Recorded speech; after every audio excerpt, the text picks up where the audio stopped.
78 ነፍስ ባንዲ ጥሩኝ ውሃ በላዔ ሰብ የአብርሃምን ተግባር እየተገበረ እንደ አብርሃም ሚኖር አንድ ሰው ነበረ። አንድ ቀን ዲያብሎስ ደግነቱን አይቶ ከዚህ ሰው ቤት ገባ ሊፈትነው ቀንቶ። እንግዳ ነው ብሎ ተቀብሎ አስገባው። በደስታ ተሞልቶ እግሩንም አጠበው። ምግብ አመጣና በአይነት አቀረበ። ይበላል እያለ በውስጡ እያሰበ አልበላልህ ሲለው እያቀያየረ የምግብን አይነት ሁሉንም ሞከረ። በስተመጨረሻ ሲለው አልበላልህ በል ንገረኝ እስኪ አለው ምን ላምጣልህ። ተንኮለኛው ሰይጣን ምንም ሳይሳቀቅ ልጅክን ረድልኝ ብሎ በመጠየቅ ፈተና ላይ ጣለው ውስጡን በማስጨነቅ። ያኔ ይህ ሰውዬ በልቡ መለሰ በኔም ላይ ከመጣ በአብርሃም የደረሰ ጾሙን አላሳድር የእግዚአብሔርን እንግዳ ትበላ እንጂ በርሱ ይቺ ልጅ ታርዳ። ልጁን አርዶ ሰርቶ ቢለውን ካብላ ካልቀመስክም ቢያለው ስጋውን ሊያስበላ። እየዘገነነው ውስጡ እየወረረው የገዛ ስጋውን አንስቶ ቀመሰው። የልጁንም ስጋ ቀመስ እንዳረገ ያነ ክፉ ሰይጣን በውስጡ ሰረገ። መላ ቤተሰቡን ጨርሶ በላና ሌሎችን ሊበላ ወደ ዱር አቀና። 78 ነፍስ በልቶ እንደጨረሰ ከአንድ በሽተኛ መጻጉዕ ደረሰ። ሊበላው ሲጠጋ ቆስሎ ስላስጠላው ፊቱን አጨፍግጎ አለፈ ሳይበላው። ይህም በሽተኛ አፉን ከፈተና ውሃ ይሰጠው ዘንድ ጀመረ ልመና። ስለ እግዚአብሔር ቢለው ዝም ብሎ ታለፈ። በመላእክት ቢያስምለው ዝም ብሎ ታለፈ። በእንተ ማርያም ብሎ ሲለምነው ግና እስኩ ዲግማ አለ አውቃታለሁና ስለ ድንግል ማርያም አለው ደገመና። ከያዘው ውሃ ላይ ጠብ ቢያደርግለት ወዳፉ ሳይገባ ቁስሉ መጠጠበት። በላዔ ሰብ ሞቶ ሄደና ሰማይ ቤት ሲኦል ግባ ተብሎ ሲሊፈረድበት ስለ ቃልህ ማረው አለች አምላክ እናት። ሚዛን መጥቶ ቆመ ስለ ድንግል ሥራ 78ቱ ነፍስ ባንዱ ላይ ተሞላ። ያንም ጥሩኝ ውሃ በሌላው ተሞላ። ነፍሱ እንዳያሸንፍ ከብዶ እንዳያዳላ ከውሃው ላይ ጣለች ድንግል የሷን ጥላ። በእርሷ አማላጅነት ውሃዋ አመዝና በላዔ ሰብ ገነት አረፈ ገባና። የእግዚአብሔርን ቸርነት እያመሰገነ የመጨረሻ ጣው ገነት መግባት ሆነ። በላዔ ሰብ ማለት ቀጥተኛ ፍቹ ሰውን የሚበላ ማለት ነው። ሰውን የሚበላ እንግዲህ በነገው ዕለት በእመቤታችን በቅድስት ድንግል ማርያም መታሰቢያ ቃል ኪዳን በተቀበለችበት ዕለት የሚታወቅ በላዔ ሰብ የሚባል ሰው አለ። እንግዲህ ግጥሙ ላይ እንደሰማችሁት በላዔ ሰብ የእግዚአብሔርን ስራ እየሰራ እንደ አብርሃም በደግነት የሚኖር ሰው ነበረ። የበጎ ስሙ የፊተኛው ስሙ ስምዖን ይባላል ይላሉ አባቶቻችን። እናም ስምዖን በደግነት እንግዳ እያስተናገደ ሰዎችን የሚሸኝ የሚቀበል በክብር የሚሸኝ እንደ አብርሃም የተመረቀና የተባረከ ሰው ነበረ። ይሄ ሰውዬ እንደዚህ እያረገ እግዚአብሔርን በሚያገለግልበት እግዚአብሔርን በሚያመሰግንበት የእግዚአብሔርን እንግዳ እየተቀበለ በሚሸኝበት የአብርሃምን ግብር የኔ ግብር ብሎ በያዘበት አንድ ቀን ዲያብሎስ ለፈተና ወደሱ መጣና ምን አለው? አሳድረኝ ይለዋል። እሺ አሜን ብሎ ሊያሳድረው ወደ ቤቱ አስገባው። እንግዲህ ትልቁ ችግር የተፈጠረው ካስገባው በኋላ ነው። ከቤት ከገባ በኋላ ምግብ እግሩን አጥቦት መቀመጫ አዘጋጅቶ አስቀምጦት እንደተለመደው እንደ ድሮው እንግድነት ከሌላ ቦታ እንደሚመጡት እንደ ድሮዎቹ እንደ ሌሎቹ እንግዳዎች መስሎት የሚበላ ነገር እያመጣ ብላ ይለዋል። አምጥቶ ብላ ሲለው እሱ ደግሞ መብላት አልፈለገም። ምክንያቱም የግል ሐሳቡን ይዞ ነበር። እሱ መብላት ያለበትን በውስጡ ይዞ ነበር። ከዛ እንጀራ ሲያመጣለት አልበላም ሲለው ቂጣ ሲያስጋግርለት አልበላም ሲለው፣ ቆሎ ሲያቀርብለት አልበላም ሲለው፣ ሁሉንም ሞከረ። ይበላል እያለ ቢሞክር አልበላም ብሎ እምቢ አለው። ስለዚህ አንድ የመጨረሻ ጥያቄ አቀረበ። እንዴው ይሄን ሁሉ ምግብ አቀረብኩልህ አንተዬ፣ ጾምህን ልታድርብኝ ነው፣ በእግዚአብሔር ዘንድ ልታስቀጣኝ ነው። ለመሆኑ ለምንድነው እምቢ የምትለኝ? እንዴው አንተ እስኪ የምበላውና እበላዋለሁኝ የምትለውን ምግብ ንገረኝ ይለዋል። በዚህ ጊዜ ይሄ ሰይጣን ምንም ሳያፍር ምን እንዲያለው ታውቃላችሁ? የምበላው የሰው ስጋ ስለሆነ ልጅህን ረድልኝ ይለዋል። እንግዲህ ለአብርሃም የመጣ ፈተና በሱም ደረሰ ማለት ነው። የአብርሃምን ስራ ይዞ ይሰራ ስለነበር ነው ሰውየው። ስለዚህ የአብርሃምን ስራ እንዲሰራ እግዚአብሔር ስለፈቀደ ልጅህን ረድልኝ ሲለው በአባቴ በአብርሃም የደረሰ ነገር ዛሬ በእኔም ላይ ደረሰ አለ። በዚህም እንግዲህ እግዚአብሔርን እንግዲህ ጾሙን አላሳድር ለኛ ዛሬ ይሄ እንደ ፈተና ላንቆጥረው እንችላለን። ለሱ ግን መንፈሳዊነቱ የጸና የቀና ትልቅ ሰው ስለነበረ ፈተና ነበር ይሄ ለሱ። ስለዚህ የእግዚአብሔርን እንግዲህ አላሳድር ጾሙን ብሎ ልጁን ወደ ማረድ ደረጃ ሄደ ማለት ነው። እንደ አብርሃም እየተፈተንኩ ነው ብሎ የአብርሃምን ግብር የአብርሃምን የዋህነት ይዞ ልጁን ለማረድ ተነሳ። አባቶች አንዳንዶቹ ወንድ ልጅ ነበረው ይላሉ፣ ግን ሴት ልጅ ነበረችው ብለው አባቶቻችን ይናገራሉ።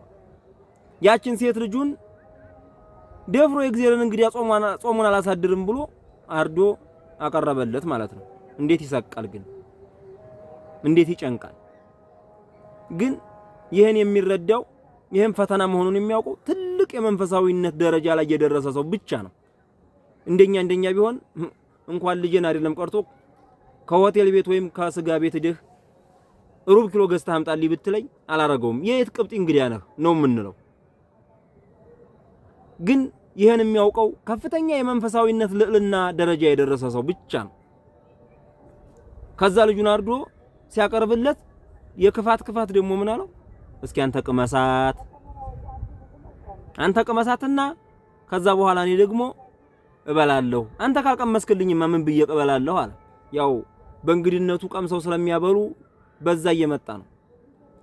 ስለዚህ አንድ የልጁን አርዶ ያዘጋጃባት እስኪ እንግዲህ መቼስ ምን አረጋለሁ ደግሞ አልበላም ሊለኝ አይደለም ብሎ የልጁን ስጋ ቀመስ ሲያረግ ያለካ ሰው መስሎ በዛ የተቀመጠው ተከስቶ ቁጭ ብሎ የነበረው ሰይጣን ነበረ። በላይቱ ላይ ሄዶ ሰፈረበት። እንግዲህ አስቡት፣ በላይቱ ላይ ከሰፈረበት በኋላ ሰው የሚበላ ሆነ ማለት ነው። ሰውን የሚበላ ሆነ። ሰውን የሚበላ ማለት በግዕዝ ቋንቋ በላኤ ሰብ ማለት ነው። ሰውን የሚበላ የሚል ማለት ነው። ከዛ በኋላ እንግዲህ ቤተሰቡን እንዲያለ በልቶ ጨርሶ ወደ ሰፈር ወጣ።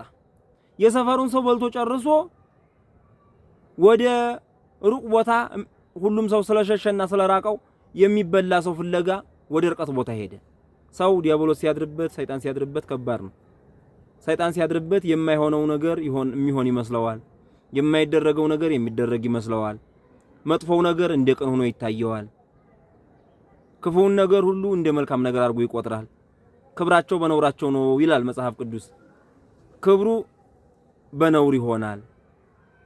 ያልሆነ ነገር እያረገ ያልሆነ ድርጊት እያደረገ ልክ እንደዚህና የሚያወራ ሰው እንደዚህ እንደሆነ አስቡት።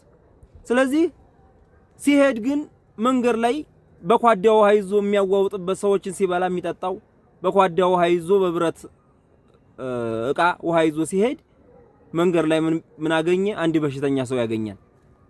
ሊበላው ፈልጎ እሰይ ሰው አገኘሁ ብሎ ጠጋ ሲለው ሰውነቱ በከክ የነደደ ላይን የማይስብ ወይም በእኛ ቋንቋ ላይን የሚያስጠላ ሆኖ ያገኘዋል።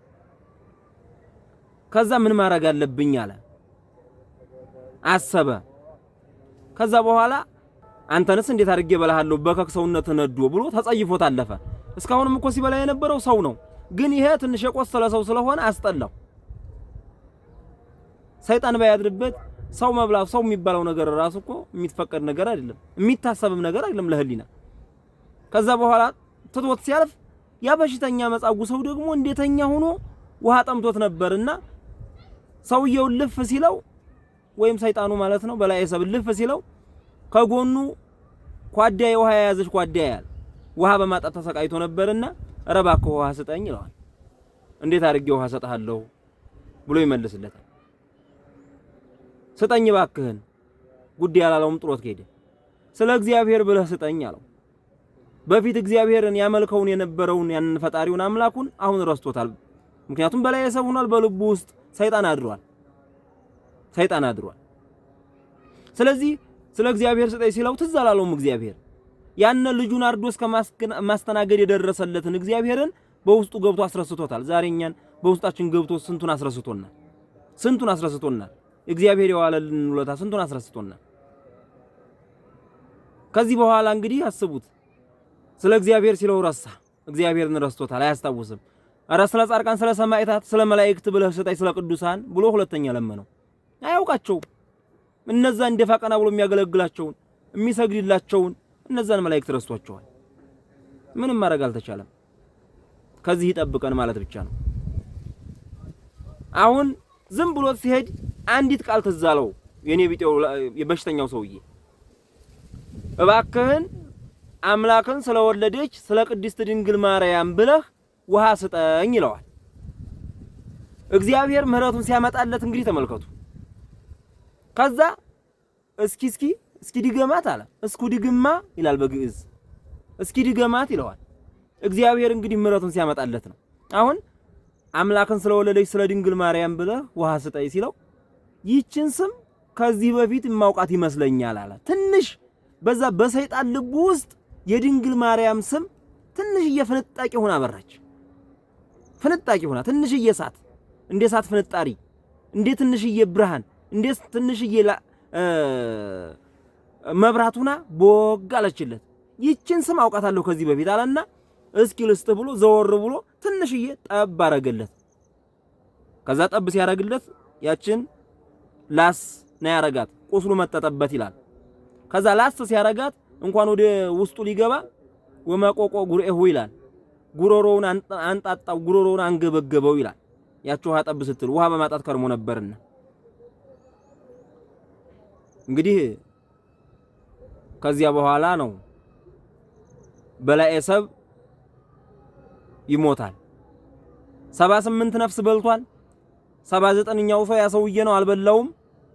በላዔ ሰብ ሞተ፣ ወደ ሰማይ ሄደ። እንግዲህ ወደ ማን እንደሚገባ ወዴት እንደሚገባ ይታወቃል። መላእክት መጡ። ቅዱሳን መላእክት የኛ ነፍስ ናት አሉ። ርኩሳን መላእክት ደግሞ ወይም ርኩሳን መናፍስት የሚባሉ ደግሞ የኛ ነፍስ ናት እኛን የምንወስዳት አሉ። ክርክር ሆነ። ክርክር ሲሆን 78 ነፍስ የበላ ሰው ልትወስድ ነው እናንተ ልትወስዱ ነው የኛ ነው ብለው ሲከራከሩ ድንግል ማርያም መጣች። ስለ ቃል ኪዳንህ ብለህ ማርልኝ አለችው። የትኛው ቃል ኪዳኔ አላት። ስለ ስምሽ ብሎ ለተጠማ ውሃ የሰጠውን ምርልሻለሁ አላልከኝምን አለችው። እና ሲል የሰውዬ እኮ የኔ ስም ሲጠራ ለዛ በሽተኛ ትንሽዬ ውሃ ጠብ አድርጓል ሰጥቷል ትለዋለች። እንግዲህ ድንግል ማርያም የማዳን መንገድ ስለምትፈልግ ርህርተ ልብ ስለሆነች ማለት ነው። ርህርተ ህሊና ዘገልማዳ ምህረት ለሁሉ ፍጥረት ይሏታል አባቶቻችን። ለሁሉም ለፍጥረታት ሁሉ ምህረትንና ይቅርታን መለመን ልማዷ የሆነ እመቤት ናት ድንግል ማርያም። ከዚያ በኋላ ሚዛን መጣና በቃል ኪዳኗ መሰረት በግማሹ ባንዲኛው ሚዛን ያቺ ጥሩኝ ውሃ ባንዲኛው ሚዛን 78ቱ ነፍስ ሲደረግ ድንግል ማርያም በዚህ ነገርማ ይሄ 78 ነፍስ አድልቶ ወርታች ዝቅ ብሎ ያቺ ጥሩኝ ውሃ ወር ላይ ሆና ሲኦል ሊገባ አይደለምን ብላ ጥላዋን ሂድት ብላ ጣል ብታረግበት በዛ በጥሩኝ ውሃ ላይ ጥሩኝ ውሃ ወደ መሬት ወርታች ሲሆን 78ቱ ነፍስ ደግሞ ወር ላይ ተነሳ ማለት ነው።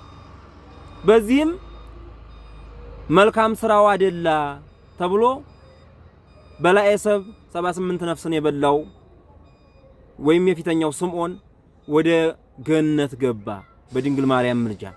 አያችሁ ድንግል ማርያምን በስሟ ለተጠማ ያጠጣውን፣ በስሟ ለተቸገረ የደረሰውን፣ በስሟ ለታረዘ ያለበሰውን፣ በስሟ ድዊ የሆኑትን ሂዶ የጠየቀውን፣ በሽተኞችን የጠየቀውን፣ ስለሷ ስም ብሎ ቤተክርስቲያን ያሳነጸውን ሁሉ የምታስምርበት ቃል ኪዳኗ በነገው ዕለት ይታሰባል። ስለ ስሟ ብሎ ለተራበ ሰው ያበላው፣ በሰማይ ጆሮ ያልሰማውን አይን ያላየውን ምግብ የሚበላበት፣ ያለበሰውም ጆሮ ያልሰማውን አይን ያላየውን ልብስ የሚለብስበት፣ ቤቷን ያሰራውን የሰማይ ማህደር በሰማይ ቤት ማህደር የብርሃን ማህደር የሚዘጋጅለት፣ ስለሷ ሁሉ መልካም ነገርን ያደረገ በሙሉ በስሟ የሚጸድቅበትን ቃል ኪዳን የተቀበለችው ድንግል ማርያም በነገው ዕለት በ16 ነው። የድንግል ማርያም እናትነት ከሁላችን ጋር ይሁን።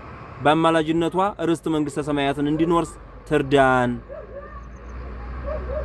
እንግዲህ በላይ ሰብ እንዲህ ብሎ ገነት ገብቷል። ድንግል ማርያም እኛንም ዲያብሎስ በእኛ ላይ እንዳያጠላ፣ እርኩስ መንፈስ በእኛ ላይ ጥላው እንዳያጠላ በሷ ጥላ ተከልለን የገነት የመንግስተ ሰማያት ሰው ታድርገን። እናታችን ድንግል ማርያም ከሁላችን ጋር ትሁን። ወደ ገደለው ለመግባት ብዬ ወደ ዋናው ሐሳቤ ለመግባት ብዬ እናንተን ለመያዝ ብዬ ይኸው በስማም እንኳን ሳልል ገባሁኝ። በስማም ተብሎ ሲጀመር የአብ ስም የወልድ ስምን ጠርቶ ሲጀመር ብዙዎቻችን ሸሽተን ስለምንሄድ ማለትም ብዙ ንግግርና ብዙ ውጣ ውረድ ያለበት ቀጥታ ወደ ጉዳዩ የማይገባበት መስሏችሁ ሸሽታችሁ ስለምትሄዱ በማለት ቀጥታ ወደ ጉዳዩ ገብቼ ይሄን አደረኩ። ድንግል ማርያም ሁላችንንም ተጠብቀን እንድንነጋገር ስለረዳችንም እናመሰግናታለን። ወስብሐት ለእግዚአብሔር ወለወላዲቱ ድንግል ወለመስቀሉ ክቡር አሜን። ይቆየን። በሌላ ቪዲዮ እስከምንገናኝ ቪዲዮአችንን ላይክ፣ ቻናላችንን ሰብስክራይብ እንዲሁም ለሌሎች ሼር ማድረጋችሁን እንዳትረሱ። እግዚአብሔር ያክብርልኝ።